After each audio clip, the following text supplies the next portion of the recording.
저는 경찰청에서 디지털 포렌식 사이버 수사를 전문 수사관으로 하고 2016년도에 서초동에 한국 디지털 포렌식 센터를 창업한 최운영입니다. 최고라고 할 수 있는 거죠, 교수님? 대한민국에서 이거 디지털 포렌식 관련돼서는 최고의 권위자라고 할 수 있고 감사합니다. 명실공히 그렇습니다.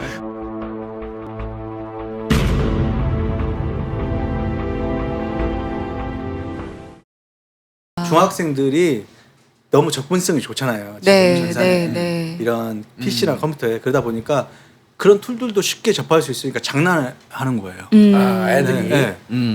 그러니까 5년 이하 징역이지 않습니까? 법정형이. 네. 5년, 크다고 이거. 5년 이하 징역. 그거 수사관이 인생- 봐줄 수 있습니까? 인생 끝나는 못 봐줘요. 거고. 못 봐줘요. 맞아요. 그 그래서 진짜 그런 부분을 저는 사실 학교 우리 선배님들이 경찰관으로 가 있잖아요. 폴리스. 좀 그런 스쿨 부분- 폴리스? 네, 스쿨 폴리스. 거기서 교육을 해줘야 돼요. 이 그 윤리를. 인생 끝난다는 네, 거를 네. 그게 안 돼, 다 안 돼. 우리 구독자분 중에서도 중학교나 고등학교 아이들 키우시는 분들 많으신데 그분들 지금 우리 저 후배님이 얘기하는 거 잘 듣고 강조해 주셔야 될 것 같아요. 네. 그게- 인생이 아주 바뀌어 버립니다. 그게 장난이라고 생각할 수 있지만 해킹 당한 사람들은 그 정보들을 다 자기네들이 해킹 당하는 거고 사실 이것도 하나의 어떻게 보면 자기 집이잖아요. 자기 디지털이란 집 안에 자기가 침입해서 거길 다 휘저어놓는 거고 가져가는 거잖아요. 절도예요, 절도. 이게 너무 안타까운 거예요. 아이들. 중학생, 고등학생들. 그렇죠. 제일 많죠 중고등학생이. 뭐 특히 또 많이 오는 게 사이버 수사팀이 많이 오는 게 음. 명예훼손, 모욕, 맞아요. 욕설하고. 댓글 같은 거 네. 악플. 그거 고소에 들으면 어떻게 해요? 상대방이 변호사 불벌죄 안 되면 안 되잖아요. 안 돼. 뭐 그리고 뭐 그냥 한 사람만 고소하는 게 아니라 막 어마어마하게 해요. 해버리니까 그것도 뭐 맞아요. 로펌이 붙잖아요. 맞아요. 야, 이게 안 돼요. 근다가 최근에 보면은 뭐 아이디를 자기가 도용을 해가지고 한다거나 다른 사람 뭐 전 실제로 제가 그 이메일을 해킹당한 적이 있었어요. 그래가지고 저는 읽지도 않은 이메일을 누가 계속 읽는 거예요. 그래가지고 되게 황당하더라고요. 고소하셨어요? 고소 안 했어요. 남이 안 겪는 거를 유난히 자주 겪고 처리하는 방법도 경찰스럽지는 못해.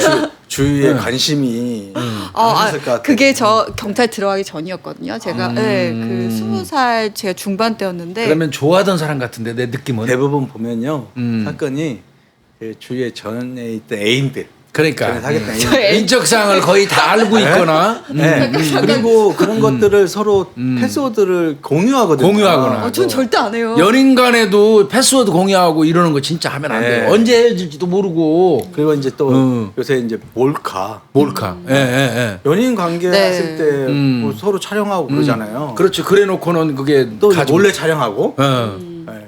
실제 있었던 일입니다. 뭐냐면 한 결혼하고 나서 애까지 있어요. 5년이 지났어요. 근데 그게 이제 웹하드 P2P에 떠돌아다니는 거예요. 영상이. 아 미쳐버리는 거지. 미치는 거지 진짜 이거. 근데 P2P 돌아다니면 그거 막을 수 있습니까? 속수무 책이지 뭐 이거. 일일이 전화해가지고 내려달라고 하지 않는 이상 안 돼요. 맞아요. 안 됩니다. 아. 그런 일이 벌어져서 사실 그 카메라 촬영하는 부분은 절대로 해서는 안 되는 거예요. 그리고 연인 간에도 그런 거 할 이런 게 이유가 옵니다. 없는 거야. 그리고 서로 교제를 했는데 그런 일이 있었어요. 헤어지기 전에 너 나 찍은 거 포렌식에서 다 확인을 받은 다음에 다 있는지 나오는지 안 나오는지 다 서로 둘이서. 네. 확인해서 남자친구가 너 안 오면 내가 신고할 거야. 빨리 이거 해. 이렇게 해서 확인 받는 경우도 있어요. 아 진짜요? 네. 아. 그렇게 생겼어 요즘에 하도 그런 문제가 많으니까. 이제 서로 이 좋은 관계를 갖고 만나다가 이제 어떤 그런 찍어놨는데. 습격이 있잖아요. 그걸 찍은 거예요. 그래서 계속 만날 줄 알았더니 헤어지자고 한 거예요.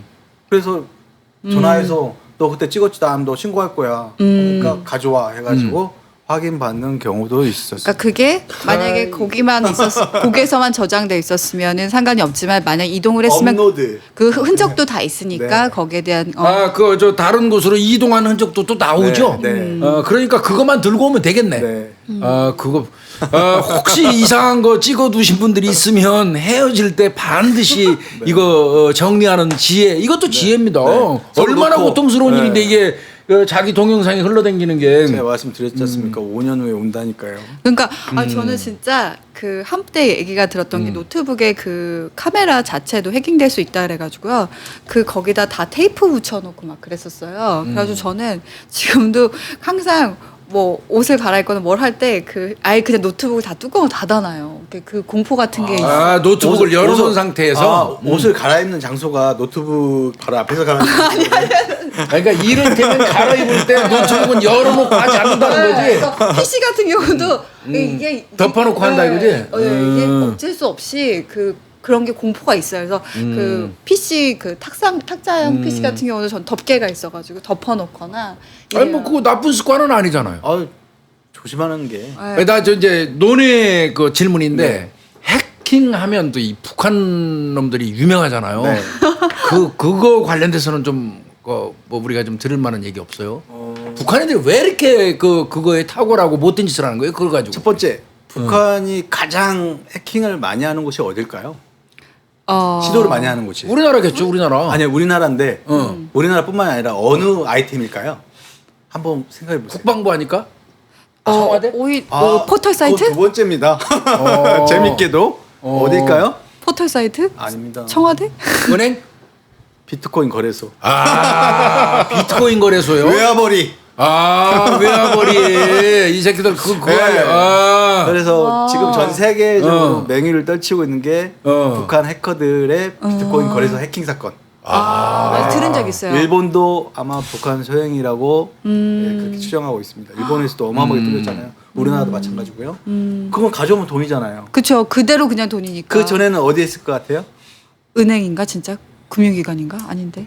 금융기관은 죄송스러운 말씀인데 뚫려도 뚫렸다고 얘기를 못하죠. 가져가지 못하지. 한때 뭐 우리나라 농협이 뚫려가지고 시끄러웠었는데 북한 소행인 거 같다고만 했지 단정은 못 내렸거든. 은행은 뚫렸다고 한번 기사 나면 어떤 일이 벌어져요? 은행 끝나는 거지. 좀 인출 사태가 벌어져요. 다 돈 빼가 버리지. 거기 불안한 데다 누가 내 돈 맡겨놔요? 죄송합니다.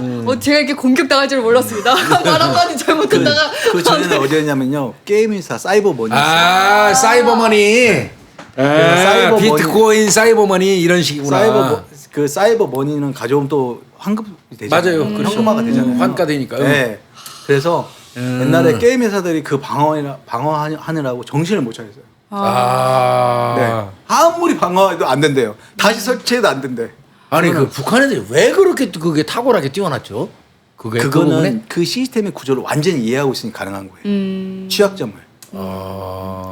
계속 그것만 교육받는 거예요. 아니 우리나라에서 이 컴퓨터 취급하는 사람들이 그걸 몰라서 안 하는 건 아니잖아요. 막말로. 기법에 대해서요. 네. 지금 사실 세계적으로 해커 그룹 중에 유명한 사실 나라별로 칭하면 원래가 러시아에 있어요. 러시아 거기서 전수 받았나 저놈들이? 전수는 위험한 발언. 교수님 아니요 전수 아니에요. 전혀. 러시아 그다음에 이제 그다음에 또 어디 그다음에 또 미국도 사실 워낙에 그 국력 차이가 있잖아요. 그다음에 지금 이제 어디로 옮겨가냐면 중국. 북한 해커도 최고 수준이랍니다. 최고 레벨이에요. 그러니까 그 얘기가 계속 그 언론지상에 나오잖아요. 북한 해커 때문에 미국에서도 골머리가 아프다는 거 아니에요? 네. 기술 유출 같은 경우에는 특히 중국도 아주 맞아요. 아주 그것 때문에 미국이 이번에 사실 뭐 무역 관련 전쟁의 하나의 축이 그 문제였거든요.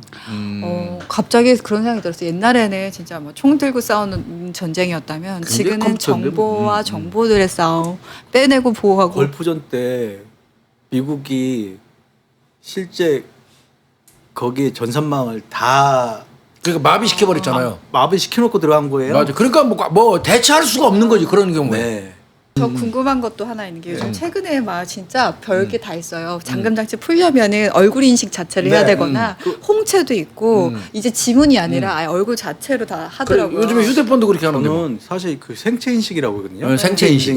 생체 인식이 되게 그게 안 좋은 게 뭐냐면 그게 뚫려버리면 더 그렇죠. 방어할 게 없어요. 속수무책이잖아요. 네. 그래서 만약에 대안이 나오면 이제 다른 대안도 지금 여기 그 보안회사에서 많이 연구를 하고 있는데 그거하고 다른 소위 합성을 해가지고 그 인증 정보를 다르게 만드는 방법으로 가야지. 그 얼굴 그거 데이터 나가면 어떡할 거예요? 다 그걸로 돼버리면 그거 주소 담을 수 없잖아요.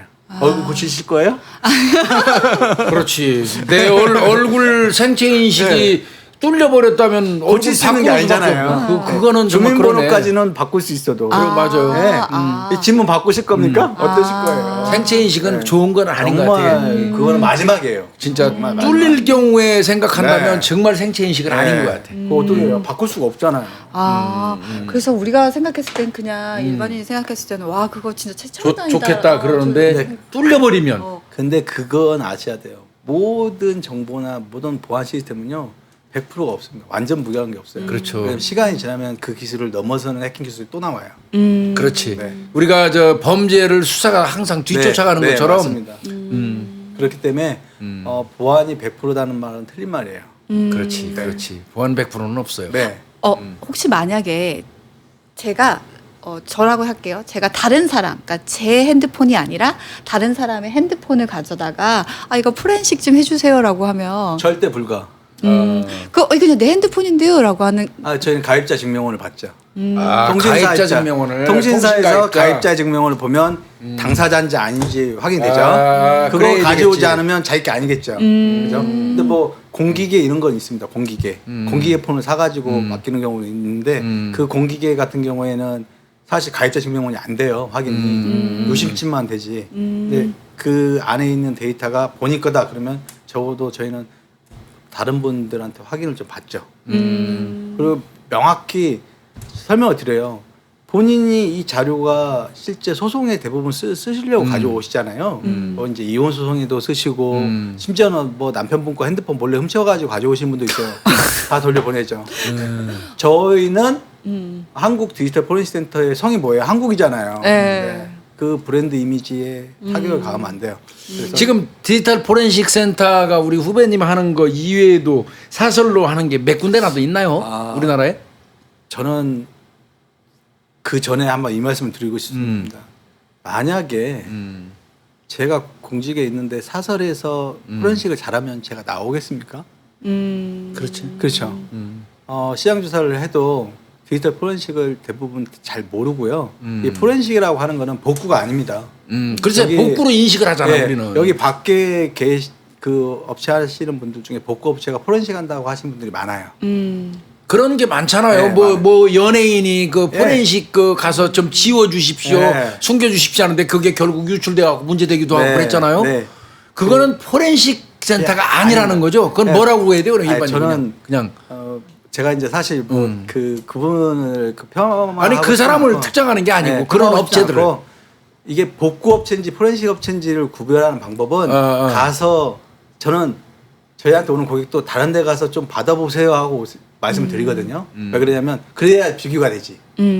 저한테 오시는 상담을 그 업체 다른 업체한테도 가서 한번 받아보세요. 포렌식은요 복구뿐만이 아니라 형사법을 알아야 돼요. 그래야지 맞아요. 그 디지털 증거에 대한 가치를 평가할 수 있어요. 그렇죠. 아까 얘기한 것처럼. 예, 그래야 되거든요. 그래서 무슨 자료를 찾고 그 다음에 이분이 이 어떤 소송에 데이터 증거를 쓰려고 하는지를 물어야 알아야지 설명을 해주죠. 그래서 저도 오늘 개념이 확 바뀌었던 게 저는 그냥 데이터를 준다라고 생각했어요. 수집한 데이터를 준다라고 생각했는데 아까 말씀하셨을 때 평가와 분석이고 그다음에 그것에 대해서 적정한 증거력이 있는 것들에 대해서 한정해서 다시 또 하시는 거잖아요. 네. 그래서 저는 내가 그리고 개념 자체를 잘못 알고 있었구나. 엄밀히 얘기하면 분석한 사람으로서 법적 책임을 지는 것도 그럼 맞습니다. 중요하지. 예, 맞습니다. 어쨌든 한국 디지털 포렌식 센터로 나가는 보고서잖아요. 그러면 거기에 대해서 모든 책임은 분석 결과에 대한 책임은 우리가 져야 되는 거예요. 그게 만약에 조작됐거나 잘못됐다면 당연히 절대 안 형사처벌 돼요. 받아야 되는 거고. 포렌식이 무서운 것 중에 하나가 무조건 이건 사실 문서예요. 네. 있다 없다 네. 끝나는 거예요.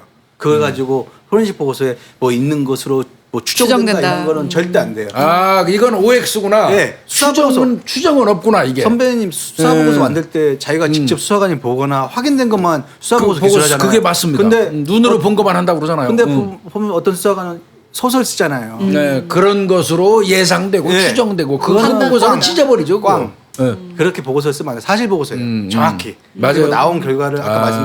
말씀드렸다시피 재현한다고 그랬잖아요. 그래서 조작이 안 돼요. 이거는 누가 저희한테 이런 것도 있었어요. 전화 받는데 뭐 언제 데이터 이렇게 바꿔줄 수 있어요? 그러는 거예요. 바꿔줄 수 있냐? 네. 뭐 그렇게 제가 제 경력을 안 보셨어요? 전화하지 마세요. 내가 그랬거든요. 제 경력을 안 보고 그런 사람들도 있구나. 그러면 안 돼요. 그렇게 해줄 수도 없고 그 다음에 거기에 대한 법적 책임은 뒷감당을 못하는 거죠. 그냥 회사의 사활이 걸리는 문제라 안 됩니다. 저 궁금한 게 진짜 왜 우리가 봤을 때는 조작이 가능할까라고 생각하는데 진짜 조작됐던 디지털들이 들어온 정도 있습니다. 있어요? 네. 그건 어떻게 그 구분해내요? 대표적으로 말씀드릴게요. 대표적으로 영상 정보는요. 영상 정보는 예를 들어 조작이라고 하면 자기한테 불리한 정보를 빼는 삭제하는 거 편집하는 거겠죠. 네. 그죠? 영상 정보. 영상 정보 같은 경우에는 자 영상 정보 같은 경우에는 영상이 어떤 이를테면 거죠? 내가 때리는 모습을 싹 삭제하는 거지. 그것만 빼가지고 붙일 수 있겠죠. 있습니다. 응. 자 그러면 자기는 안 때렸다고 주장할 수 있잖아요. 그 자리에 없었다고 주장할 수도 있고 그런 건 어떻게 이게 편집됐는지 조작이 됐는지 확인하냐면 영상은 뭐죠? 사진을 이어붙인 거잖아요. 네, 네. 그렇죠. 그걸 프레임이라고 그러잖아요. 프레임이지, 프레임. 그래서 보통 영상 장비는 그 컷이 20컷, 15컷, 30컷 이게 규격이 있어요. 그러면 가져오면 그 컷 안에 원래 이게 20컷짜리 기기인데 15컷이 들어있다. 그러면 5컷이 빠진 빠진 거네. 거예요. 아. 그렇게 그 조작 여부를 그게 판단하고요. 영상은 그렇게 하고. 그다음에 또 많이 오는 게 녹취 파일. 음성 그러니까 음성. 네. 뭐 대다수 그 속기사분들이 그런 일을 하신다고 저는 뭐 생각되지 않고 일부 속기사분들이 의뢰인들의 요구에 의해서 그 의뢰인이 빼고하는구나. 요구하는 파일 일부분을 제거하고 녹취록으로 빼는 그런 일들이 있습니다. 아니면 다르게 변형하거나. 자 지금 녹취록으로 선배님 전에 수사하실 때 계실 때 녹취록만 가져왔지 파일 가져왔습니까? 안 가져왔죠. 안 가져왔죠. 안 가져왔죠. 수사관들은 녹취록만 믿는 거예요. 그냥 또 속기사한테 맡겨가지고 뭐 몇십만 원 주고 맞아요. 문서로 증거- 만들어서 가지고 오면 그거에 의해서 수사했다고 사실. 네. 그래서 이거 증명서 받아가지고 네. 했었잖아요. 뭐저 속기사가 도장 속기사 찍어서 도장 찍어서 오면 그거를 맹신했었어요. 그랬어요. 저도 그랬어요. 이렇게 얘기했잖아요. 맞아. 그렇게만 보고. 그런데 녹취 파일을 위변조하는 사례가 어마어마하게 많아요. 아 그래요. 그런데 한번 보세요. 의뢰인이 이거 해주세요. 돈만 주면 충분히 할 개연성이 높은 거예요. 물론 제가 다 그런 게 아니라 아니, 저희한테 일부 그런 사람들 있는 일부. 거죠. 그러면 이 어떤 문제가 발생하냐면 그 녹취 파일로 같이 제출해야 돼요. 원본. 네.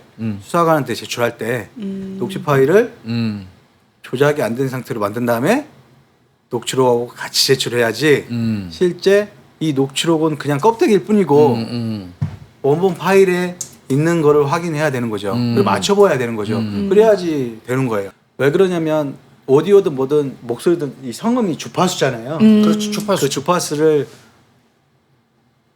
오디오 파일 보시면 이렇게 팍 주파수 이렇게 있어요. 그걸 쫙 펼쳐 보이면 자르잖아요. 그게 불안정하게 이거는 내려가는데 이거는 위에서 오고.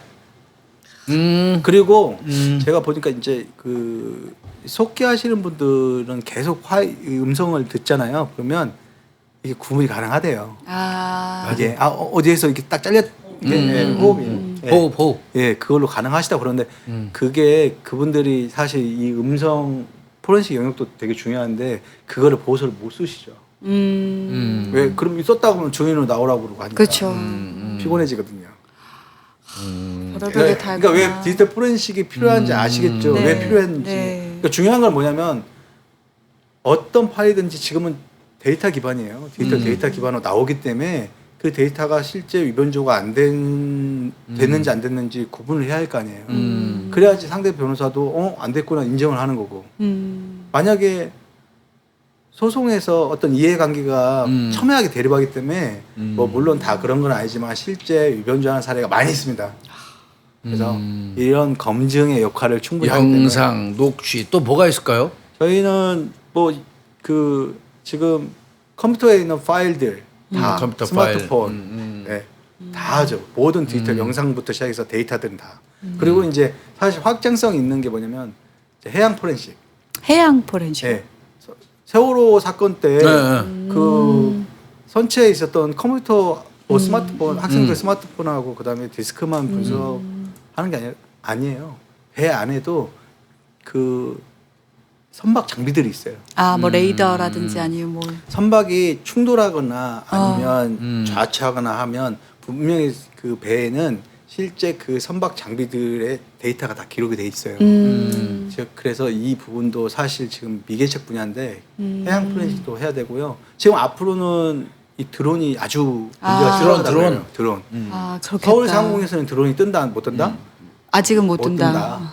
그런데 실제 재작년인가 공원에서 드론이 떨어져 가지고 사람이 맞아 갖고 사고가 생긴 것도 있어요. 즉 이 드론이 무서운 게 뭐냐면 이게 테러용으로 그게 문제예요. 네, 테러용으로 쓸 수가 있고 그럴 수 있잖아요. 드론 네. 날려가지고 누구 해가지고 그게 살상 무기로 쓸 수 있는 게 많은데 중요한 거 지금 뭐 군 쪽이나 이게 뭐 정부 쪽에서도 연구를 하고 있는데 제밍 뭐 기법으로 해가지고 특정 영역은 뭐 전파를 쏴가지고 그 영역으로 날라오면 떨어져 버리고 아니면 뭐 미확인 그런 드론이라고 하면 그쪽으로 주파수 쏴가지고 떨어뜨리고 그러니까 뭐 레이저 같은 걸로 뭐 이렇게 네, 하더라고. 주파수를 쏴가지고 제밍이라고 하거든요. 그런 게 있는데 앞으로 그러면 그 드론이 누구 건지 소유주로 확인해야 할 거 아니에요. 누가 통신하는지. 그래서 드론 안에 그 메모리 칩을 분석하면 어디랑 어디서 교통하는지. 왜 전파로 통신하잖아요. 아, 그렇겠지. 그렇게 이제 분석하고 그렇습니다. 와, 이거 뭐 디지털 포렌식 영역이 어마어마해. 진짜요. 아, 저는 오늘 디지털 포렌식터. 저는 진짜 개념이 확 오늘 깨졌어요. 와. 아니 그 이제 사적인 질문도 좀 잠깐 네. 할게요. 왜 원래 이게 이 디지털 포렌식이라든지 이런 거에 대해서 그 개인적으로 취미가 있고 관심이 많았어요? 아닙니다. 그 처음에 들어왔더니 나이가 어리다고 그때 이제 2000년 이게 제가 97년도 입사하고 이제 그 경찰에서는 97년도부터 사실 컴퓨터 범죄 수사대가 만들어지고 양근원 대장님 계셨거든요. 사실 사이버에서는 상징적인 인물인데 그분이 지금 고대 이제 그 교수님으로 가 계세요. 근데 그분을 시작으로 해가지고 본격적으로 경찰청에서 2000년도에 사이버 테러 대응센터가 만들어지고 했어요. 그리고 경찰서에는 이제 속칭 사이버 담당자를 지정을 하고 갔더니 그때는 이제 수사 2개였지 않습니까? 수사 이게 다 했어요. 지능범죄 수사팀. 수사팀. 수사 2개에 있었는데 막내였어요. 그래서 네가 제일 어리니까 네가 해라. 최고의 그 은혜를 베푸는 거요. 지금 생각. 그때는 힘들었겠지만 힘들었어요. 힘들었지. 근데 선배들이 처음에 안 하려고 그러지. 안 하려고 그러죠. 머리 아프니까 교육받아야 되고 그리고 그 막내라고 시켰구나. 네, 그런데 이제 저도 이제 1년만 지나면 또 다음 또 누가 들어오면 쫄병이 들어오면 시키겠다 했는데 안 들어왔어요. 아니 들어왔는데 안 바꿔주더라고요. 잘하니까. 그냥 하던 사람이 해야지. 원래 우리 공조직은 경찰 조직 특히 그래. 하던 사람이 잘하는 해야지. 놈은 죽는 날까지 그놈만 시켜. 하던 사람이 해야지. 그래가지고 뭐라고 하시냐면 다음 저 뭐 계장 들어오면 뭐 바꿔주고 들어오면 또 하던 사람이 해야지. 또 그래 하던 놈이 하는 그렇게 해서 이제 한 3년 되니까 포기했어요. 해야 되겠구나. 또 이제 해 보니까 이거는 좀 아주 본격적으로 공부를 하자 해서 PC 조립부터 해가지고 조립부터 배웠어요. 학원 가서 PC 조립부터. 조립부터 해야 돼요. PC 조립부터 배우고 PC를 알아야 되는 거구나. 네. 그때는 IP 추적으로 많이 잡았어요. 이메일 IP 추적, 게임 아이디 추적으로 많이 잡았습니다. 거의 다 IP 추적했죠. 네. 그때는 또 그 조사 대상자들이 그렇게 추적 들어오는지를 몰랐어요. 몰랐어요. 우리가 IP 추적에서 어느 오락실 가서 딱 따가지고 나오면 깜짝 놀래고 그랬으니까. 네, 게임 아이디까지 다 추적했잖아요. 그러니까. 그래서 그렇게 많이 잡았는데 이게 이제 또 공부를 하다 보니까 약간 부족한 느낌이 들어서 이제 대학원에 또 가서 공부를 하고 그렇게 대학원에다 퍼본 거예요. 대학원에다 갖다 준 돈이 좀 많아서 이게 가성비가 안 나올 것 같아서. 맞아. 경찰 월급 받아가지고는 도저히 좀 제 나름대로 이게 또 이제 저는 제가 사업을 하게 된 게 저한테 가만히 생각해 보니까 나오기 전에 이제 그 내가 이 사업을 내가 과연 이걸로 먹고 살 수 있을 것인가 그 생각도 좀 하고 많이 고민했죠. 근데 제가 가장 잘하는 거 누구보다 그리고 가장 좋아하는 거 그렇죠. 그리고 남들이 안 하는 걸 해야 된대요. 사업은. 그렇죠. 그 다음에 또 하나 남들한테 도움이 되는 일을 해야 된대요. 성취감. 예. 그러면 이 마지막에 중요한 게 뭐냐면 내가 잘 안 돼도 이 하나 때문에 뭐 안 돼도 그 어떤 그 그쵸. 보람이 있다는 거예요. 그래서 좀 그렇게 생각을 했고 저 뭐 물론 지금 이제 스타트업이고 만 3년 됐습니다만 나름 열심히 또 저희 멤버들이 대한민국 최고입니다. 몇 사람이나 있죠? 지금 13명 있고요. 어우 직원들 많은데. 어우, 그러면 이거 월 보수가 장난 아니겠는데 이거? 또 이쪽 또 개통이 선배님 아시다시피 그냥 단순하게 복구 업무하고 이런 거 아니잖아요. 왜 그러냐면 법도 또 이해도가 있어야 되고 그 단순 기술자들이 아니에요. 아주 고급 기술자들이라 장난 아니겠는데? 대표님 어깨가 무겁겠다. 그 걱정하면 대표를 하면 안 돼요. 그죠? 네, 저는 네 열심히 남이 제가 만들어가지고 네, 열심히 지금 우물을 파고 있지만 그 호수가 될 거라고 생각합니다. 그럼 이제 이그 직원 중에 이제 이런 거 배우고 싶어하는 사람들한테 조언 같은 것도 좀 해줘야지. 이제 저희가 사실 대학교에서 많이 견학을 와요. 대학에서 네, 뭐 고대학교, 뭐 제주대학교에서 이제 사실 정보보호 쪽 컨설팅은 많은데 디지털 포렌식에 대한 업종을 제대로 하는 데는 없어요. 저희밖에. 그리고 그래도 경찰청 수사관 이쪽 전문 수사관 통해서 배우는 게 또 다르지 않습니까? 전혀 다르죠, 전혀. 정말 다릅니다. 그런데 이렇게 오시면 저희한테 문의를 해요. 그냥 뭐 회사에 입사하려면 어떻게 하냐. 그러니까 근데 선배님 파출소는 그럴 수 있어도 경찰서 가서 수사할 때 배워서 어느 정도 그래도 좀 소위 속칭 이거 가지고 할 수 있어야지 생 초짜를 놓고 하면 그게 될까요? 안 되지. 그건 고객들한테 실수하는 거예요. 맞아요. 네. 적어도 경력자가 돼가지고 고객들한테 돈을 받고 서비스를 하면 적어도 어느 정도 경력이 되고 충분히 그 돈에 대한 몇 배의 가치를 서비스를 할 수 정도가 돼야지. 그렇죠. 그냥 와가지고 그럼 뭐 제가 돈 주고 가르치는 거잖아요.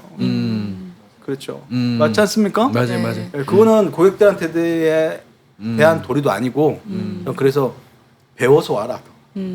그렇게 얘기하죠. 일정 부분 네, 배워보라는 배워서 거죠. 하죠. 기본은 챙겨오라는 네, 기본 거예요. 챙겨와야지 뭐 와가지고 처음부터 배운다고 그러면 뭐 네. 법도 좀 배워야 될 거고 사이버 기본적으로 아예 조립을 했을 때잖아. 아예 처음부터. 네, 처음부터 그거부터 해야 돼요. 막 위에 뭐 건너뛰고 안 돼요. 이게 안 돼요. 절대로. 그런데 진짜 아까 말씀하셨던 것이 포렌식이라는 말이 붙는다라는 것 자체가 종합이에요, 종합. 종합이네, 종합. 이게 어느 한 분야만 안다고 그러네. 되는 게 아니에요. 물론 이제 그 한 분야를 집중적으로 깊이 있게 아는 것도 중요하죠. 그런데 넓게 봐야 돼요. 네. 그러니까 뭐 법 지식부터 시작해서 네, 온갖 기기들에 대한 특성도 이해를 해야 되고 그러니까 애정하고 사명감 없으면 못할 것 같아요. 더 중요한 거는 공부를 계속해야 된다는 거예요. 끊임없이 해야지. 이거는 네, 계속 바뀌니까. 계속 새로운 기법, 새로운 게 나오니까 그래서 끊임없이 해야지. 자기가 난 좋아하지 않으면 못 하는 거예요. 멋있어 보여가지고 할 수 있는 게 아니에요. 특히나 이제 우리 같은 사람들은 기계 관련돼 가지고는 그 생각하는 순간 머리가 지끈지끈 아파져. 저는 심지어 기계가 저의 손을 닿으면 다 망가져요. 그리고 저희는 사실 이제 그 변호사분들한테 변호사분들한테 이제 저희가 교육하면서 이런 교육도 많이 해드려요. 변호사들은 양쪽을 다 어우르고 있잖아요. 네. 어떨 때는 고소인, 어떨 때는 피고소인. 그래서 변호사분들한테 저희가 이제 그 2달에 한 번씩, 한 달에 한 번씩 세미나 하거든요. 무료 세미나 합니다. 변호사. 디지털 포렌식을 활용한 전략 소송 변론이죠. 전략적 소송 변론. 그러겠죠. 그런데 변호사들이 이런 팁을 알면 자기들이 사실 승소할 수 있는 확률이 어떤 훨씬 높아지지. 여지가 하고 들어갈 수 있는 게 많겠죠. 그죠? 그리고 처음에 소송을 준비할 때 어떤 점을 준비할지도 알고. 그래서 기업들도 요새 저 무서워 죽겠어요. 괴롭힘 방지법. 네, 괴롭힘 방지법 지금 이제 다 네. 시행하고 있습니다. 네. 맞아요. 네. 그랬더니 뭐 참 무섭더라고요. 그러니까 자기를 보호하는 건 되게 좋은데 다 증거 뭐 이러니까.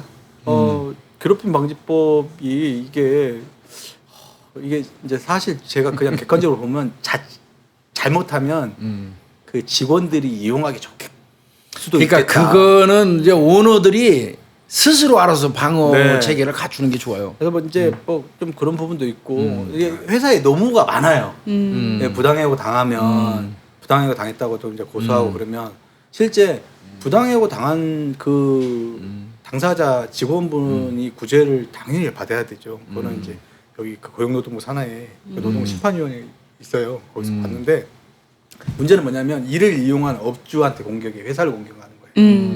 네. 그럴 때는 이제 보통 그 회사에 있는 PC 사용 그 기록을 가지고 그 나간 사람들이 보면 또 자료도 많이 갖고 나가거든요. 네. 그래서 그 자료에 대한 위법행위 네. 그런 자료도 저희한테 의뢰도 많이 오시고 또 회사 내부에서 그 횡령 배임이나 이런 일들이 많이 있거든요. 뭐 자기 친인척을 뭐 회사 하나 유령회사 만들어 놓고 그쪽으로 그 직원이 매출을 돌리거나 이런 거에 대한 부분은 또 회사 내부 감사 이런 것들 많이 하고요.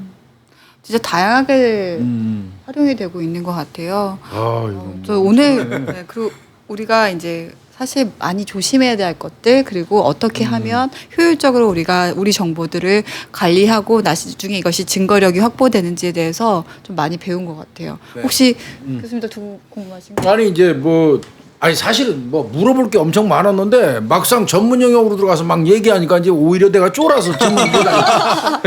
예, 이제 어떻게 보면 야, 어떤 업체를 찾아가야 돼 이럴 수도 있잖아요. 그러니까 그런 부분은 네. 중요할 것 같아요. 네. 그런 부분은. 업체 이제 저희한테 꼭 안 오셔도 만약에 그런 일이 있다고 업체를 찾아가실 때는 첫 번째로 가능하시면 이 경험이 있는 수상한 경험이 있는 업체로 찾아가셔라. 그래야죠. 네. 뭐 군이든 어쨌든 이 메커니즘을 이해하고 있어야지 서비스를 잘 받아요. 그렇죠. 예. 그다음에 형사법을 좀 알아야지 형사법을 좀 겸비해가지고 그 해당 증거에 대한 가치나 본인한테 이게 이로운 건지 해로운 건지에 대한 설명을 잘해주는 업체, 그죠?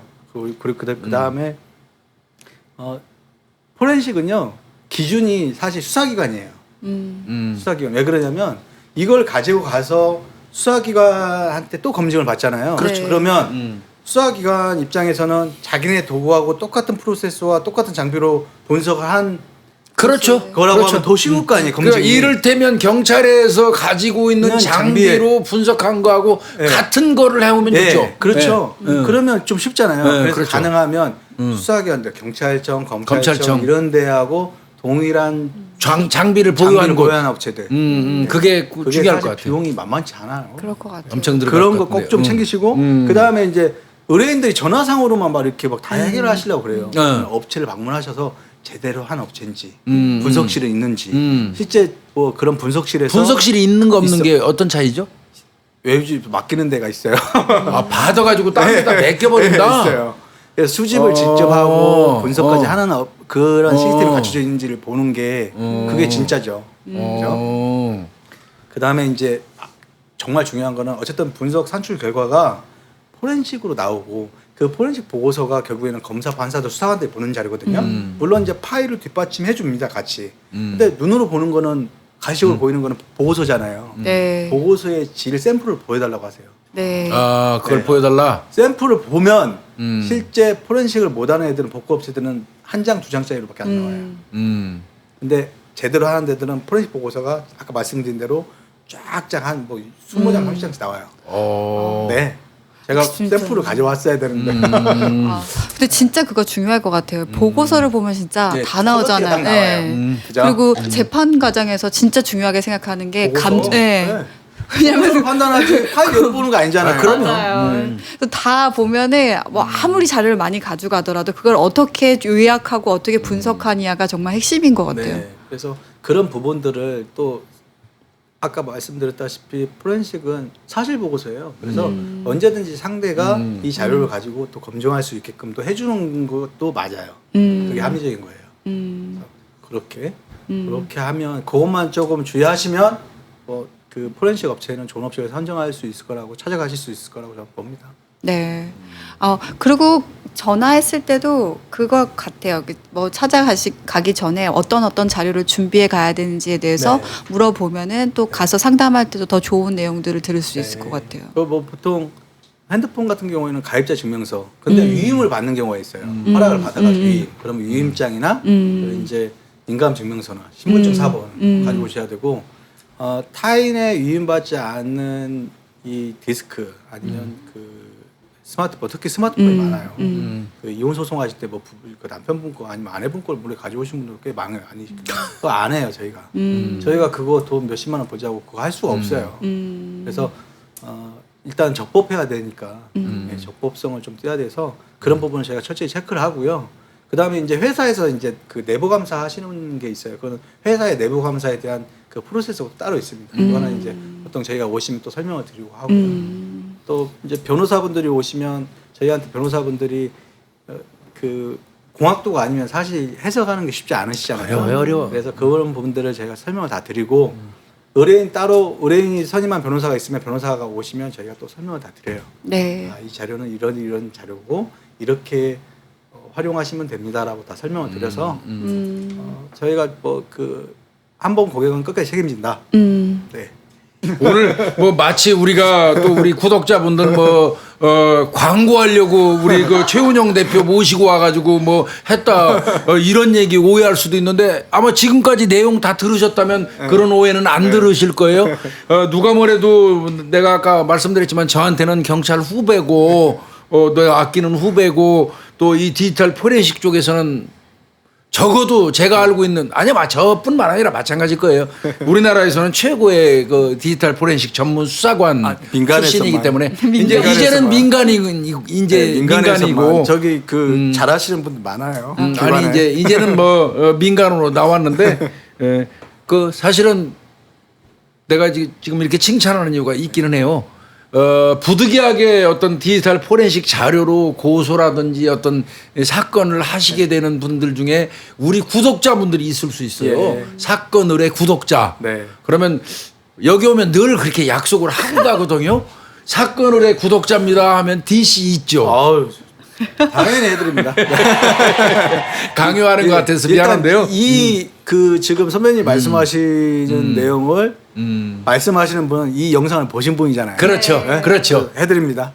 그렇게 좀 만약에 뭐 그런 일이 없어야 되겠지만 부득이하게 찾아갈 일이 있다면 우리 저 사건 의뢰 구독자들은 좀 우리 후배님이 좀 잘 좀 해주시고 네. 오늘 뭐 디지털 포렌식 관련해서 이건 뭐 몰라서 우리가 질문을 많이 못하는 것 같아. 근데 저 진짜 궁금한 거 있어요. 또 있어? 해봐요. 또. 저 투지폰이나 네. 아니면 그거 A 플로피 같은 경우 과거 그런 자료들 같은 경우도 가능하냐? 네. 투지폰 분석합니다. 그러니까 투지폰이면 저 완벽하다는 것도 그 꽝이네. A 플로피 같은 것도 돼요? A 플로피가 뭐? 그 옛날에 이렇게 요만한 그 디스켓. 아유, 디스켓. 됩니다. 네. 다 되네. 디스켓. 저 궁금해. 그게 전자기기니까 네, 그것도. 플로피 디스크가 사실 지금 그 인터페이스라고 하잖아요. 그 장치가 없잖아요. 지금은 그 컴퓨터에 디스켓 집어넣는 거 없어. 플로피를 가져와도. 근데 나는 지금 그 디스켓이 이만큼 있어. 자료가 거기에. 이런 분들이 굉장히 많으시더라고요. 그게 예를 들어서 지금 플로피를 인식할 수 있는 그 장치가 지금 저는 없어요. 나 진짜 미치겠다니까 그 자료가 그것만 되면 돼요. 있는데. 그것만 네, 구해오면- 그것만 구하면 돼요. 근데 네. 나도 지금 그 예전 자료들 뭐 이런 거는 디스켓에다가 이만큼 쌓아놓고 있는데 그거 디스켓 넣어가지고 자료를 볼 수 볼 있는 수가 방법이 없어요. 없어 없어요. 아니 근데 저한테 언젠가는 뭐 할 수 있는 기기 어떻게 그거는 특별히 과거로 조립해야 다시 돌아가서 정말. 저기 그 어디 보면요 그 제조사들 있거든요 그런 거 CD롬 만드는데 이런 데 있잖아요. 지금 CD롬도 안 나와요. 네. 안 나와 CD로 안 나와요. 만약에 전 상상인데 그것이 뭐 진짜 한 몇십 년 전 자료인데 그게 거기에 담겨 있다고 한다면 그러니까 디스켓에만 담겨 있다면 만약에 그 중간에 매개체잖아요. 네. 그거를 실제 프로그램하고 연결시켜주는 중간 매개체거든요. 그것만 있으면 가능합니다. 옛날에 그래서 실제로 그 USB로 연결해가지고 플로피를 읽는 기계들이 있었어요. 있었어요. 네, 그래서 그런 걸 리더기? 리더기 좀 리더기 말하는 건데 그 참. 제일 중요한 거는 인식을 해야 하잖아요. 어떤 데이터든지 그렇죠. 어떤 저장 장치가 예를 들어서 시대가 흘러가지고 지금은 전혀 이 장치를 인식할 수 있는 어떤 장치가 없으면 그건 아니죠. 그냥 다른 세계에 있는 거죠. 그렇지. 뭐 읽을 수 있는 방법이 없다면 뭐 도리가 없잖아. 네. 저는 되게 아, 궁금한 오늘 그 투지폰은 오늘 얘기 잘했어요. 네. 나도 궁금했었는데 그건 생각 못했네. 휴대폰 분석합니다. 네. 아니 제 주변에 아직까지도 투지폰 쓰시는 분이 있는데 도안의 최고라고 그러죠. 저기 그 세기나 국에 계신 분들에게 이제 해킹이 안 되니까 그러는데요. 투지폰 같은 경우에는 제가 막 말씀드렸다시피 이제 이게 지금 스마트폰으로 다 계속 업데이트가 되고 있잖아요. 벌써 스마트폰도 또 이렇게 업데이트가 네. 되고 저기 인터페이스가 계속 다 그 아이폰, 애플폰 같은 경우에도 계속 달리 C 코드로 네. 스타일로 다 네, 네, 바뀌잖아요. 네, 네. 그래서 보통 그렇게 오면 예를 들어서 그 인터페이스가 없다고 그러면 칩 오프 메모리를 기판에서 떼내 가지고 그 메모리에서 데이터를 뽑아내는 그런 형식을 취합니다. 그걸 칩 오프. 네, 칩 오프 방식이 있어요. 재밌는 거 딱 하나만 꼭 이거는 이제 보통 PC 카카오톡 같은 경우에는 대화가 사실 핸드폰에서 이렇게 지울 수도 있잖아요. 네. 그러면 지울 수도 있잖아요. 네. 그러면 이게 이제 포기하시는 분도 있어요. 그런데 PC 카카오톡 버전 쓰시죠? 네, 졌어요. 네, 카카오톡 버전의 자료가 있는 경우가 많이 있습니다. 그래서 꼭 그 대부분 보면 우리나라는 카카오톡이 되게 활성화 많이 돼 있거든요. 많이 돼 있어요. 그래서 카카오톡 PC 버전에 데이터가 있을 수도 있으니 혹시라도 나중에 핸드폰이 없다고 낙심하지 마시고 PC 카카오톡 버전을 생각하셔라. 근데 가끔 PC 카카오톡에 핸드폰으로 했던 게 안 뜰 때도 있어요. 그럼에도 불구하고 확실히 PC 이수 많이 나와요. 보시다고. PC 카카오톡 안 가신 분들 까십시오. 빨리 깔아야 되겠네 그거. 아무래도 우리 아우님은 다음번에 우리 후배님은 다음번에 한 번은 더 모시고 그때는 청문회 하듯이 우리도 공부해가지고 다시 한번 묻겠습니다. 네, 알겠습니다. 그 저기 지금 장소 정확하게 어디죠? 강남 서초동. 서초동에 그 교대역 9번 출구 9번 출구 있는데 9번 출구에 있습니다. 그래서 주변에 변호사 그쪽이 사실 거기 저 법조타운 아니에요? 그래서 핫한 이슈들은 다 서초동이다. 네. 그리고 뭐 지방에서도 많이 의뢰 오시고요. 네이버에서 한국 디지털 포렌식 센터 네, 치면 나오죠. 네, 맞습니다. 이거 오늘 그 우리 저 후배님 최운영 대표예요. 지금 우리 후배님 모시고 우리 구독자분들한테 전 제 개인적인 생각은 상당히 도움 됐을 거라고 생각이 들거든요. 그래서 조금 정리를 하려고 하는데요.